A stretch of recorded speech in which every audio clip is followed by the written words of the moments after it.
گھڑی کا استعمال مرد اور عورت دونوں کے لیے کیسا ہے؟ تو اس کا حکم یہ ہے کہ جس جگہ اس کا مرد و عورت میں عام رواج ہو، کوئی تخصیص کسی کی نہ ہو، تو وہاں دونوں کا حکم ایک ہے، یعنی مرد بھی استعمال کر سکتا ہے اور عورت بھی اس کو استعمال کر سکتی ہے، اس میں کوئی حرج کی بات نہیں ہے۔ اور جس جگہ مردوں کے ساتھ یہ چیز مخصوص ہو، عورتیں عام طور پر اس کو استعمال نہ کرتی ہو، تو وہاں عورتوں کو یہ حکم دیا جائے گا کہ تمہارے لیے اس کا استعمال جائز نہیں ہے،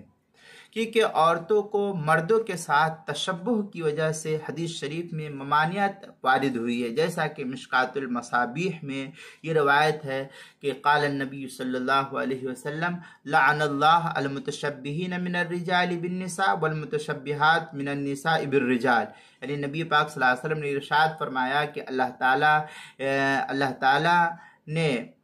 ان مردوں پر لعنت فرمائی ہے جو عورتوں کی مشابہت اختیار کرے، اور ان عورتوں پر لعنت فرمائی ہے جو مردوں کی مشابہت اختیار کرے۔ یہ مشکات المصابیح